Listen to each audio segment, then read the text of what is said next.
TikTok, যা চীনে দৌইন নামে পরিচিত একটি সঙ্গীত ভিডিও প্ল্যাটফর্ম এবং সামাজিক নেটওয়ার্ক, যা সেপ্টেম্বরের 2016 সালে চালু করা হয়েছিল।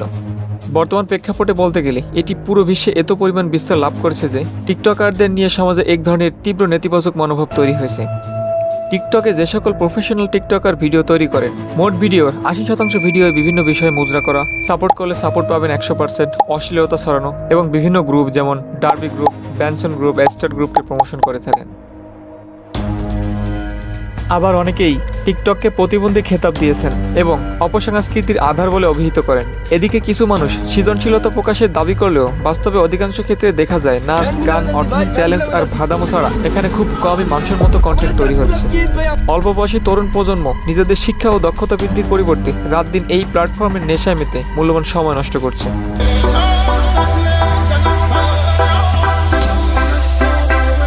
হাই, আমি রহিম। বিভিন্ন বিষয় জানতে ও জানাতে ভালোবাসি, তাই ভিডিও তৈরি করি। অশ্লীলতা নয়, আমি তথ্য সমৃদ্ধ ও বিনোদনমূলক কন্টেন্ট দেওয়ার চেষ্টা করি। যদি ভালো লাগে, আপনার মূল্যবান সাবস্ক্রিপশনটি উপহার দিয়ে আমাকে সমর্থন করুন। Please hit the subscribe button. টিকটকের পূর্বসূরি ছিল মিউজিক্যালি নামের একটি অ্যাপ। 2014 সালে প্রতিষ্ঠিত এই অ্যাপটি ব্যবহারকারীদের 15 সেকেন্ড থেকে 1 মিনিট পর্যন্ত সংক্ষিপ্ত ভিডিও তৈরি করা এবং শেয়ার করার সুযোগ দিত।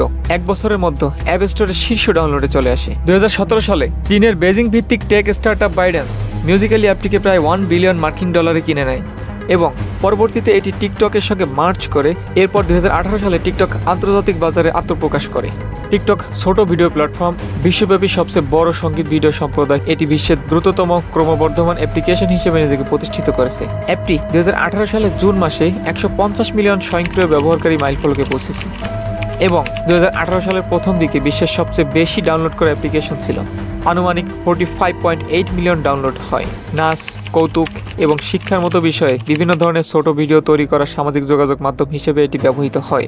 2019 থেকে 2021 সালের মধ্যে এটি দ্রুত জনপ্রিয়তা লাভ করে এবং অ্যাপ স্টোর ও প্লে স্টোরের শীর্ষে উঠে আসে।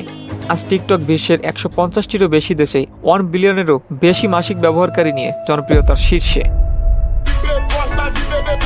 এই দুনিয়ায় দাম নাই বালার, মাথার চুল কুরসি কালার, নিজেরটা নিজেরই করতে হইব, দরকার নাই কোনো শালার।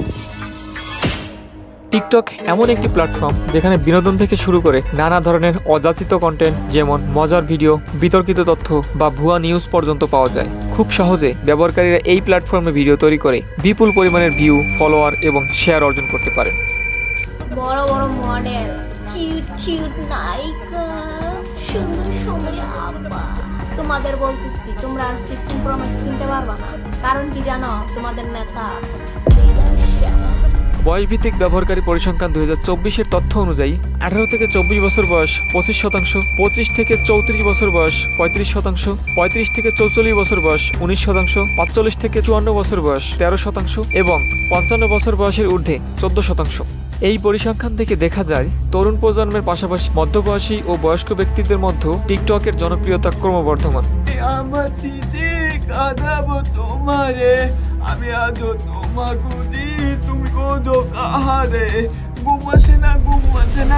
যদিও টিকটক ব্যাপক জনপ্রিয়তা লাভ করেছে, তবে গবেষণা দেখা গেছে যে এটি ব্যবহারকারীদের মধ্যে সময় অপচয় এবং মানসিক সমস্যা তৈরি করছে।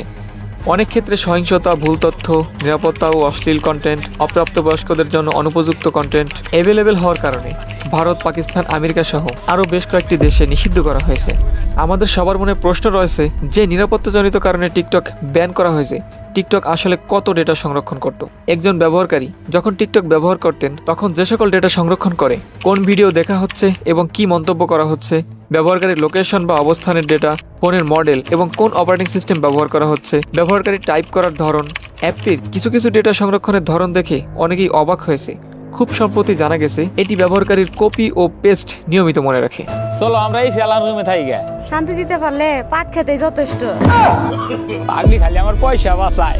সাধারণত কন্টেন্ট হলো কোনো তথ্য বা ধারণাকে লেখা, ছবি, অডিও বা ভিডিওতে প্রকাশ করে মানুষের কাছে পৌঁছে দেওয়া। এর প্রধান উদ্দেশ্য হলো দর্শক বা পাঠকের জ্ঞান বৃদ্ধি ও বিনোদন দেওয়া। কিন্তু টিকটকে চলে কন্টেন্টের নামে মুদ্রা করা বিভিন্ন গ্রুপ যেমন derby group, ব্যানসন group, ester group, অশ্লীল ভিডিও, বিভিন্ন অপরাধমূলক ভিডিও, ভিডিওতে কপি লিঙ্ক করলে আইডি থেকে ঘুরে আসার মতো প্রমিস এবং সাপোর্ট করলে সাপোর্ট পাবেন 100%-এর মতো ভয়ঙ্কর সব বার্তা।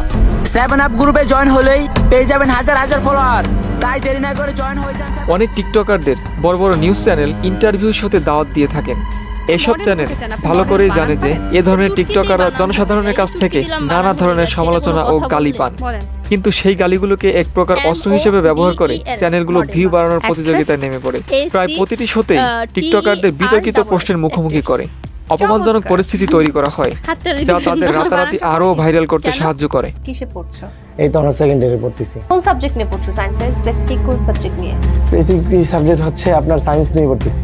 অপরদিকে যেসব প্ল্যাটফর্মে মানুষের মতো কন্টেন্ট আপলোড দেওয়া হয়, যেমন ইউটিউব, এখানে যদি আপনি কন্টেন্টের দিকে ফোকাস না দিয়ে কপি লিঙ্ক অথবা সাপোর্ট করলে সাপোর্ট পাবেন 100%-এর দিকে ফোকাস দেন, আর ইউটিউব অ্যালগোরিদম যদি এটাকে বুঝতে পারে, তাহলে আপনার চ্যানেল 100% না ফেরার দেশে চলে যাওয়ার সম্ভাবনা আছে।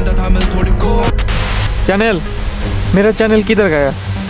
তাই আমাদের উচিত কোনো প্ল্যাটফর্মে অসংলগ্ন বা অশালীন কন্টেন্ট প্রচার থেকে বিরত থাকা। কন্টেন্ট তৈরির সময় দর্শকদের জন্য মানসম্মত, শিক্ষণীয় এবং বিনোদনমূলক উপাদান প্রদান করা। কপি লিঙ্ক বা ফলোয়ারের জন্য ভুয়া প্রতিশ্রুতি দেওয়ার চেয়ে সৃজনশীলতাকে প্রাধান্য দেওয়াই ভালো।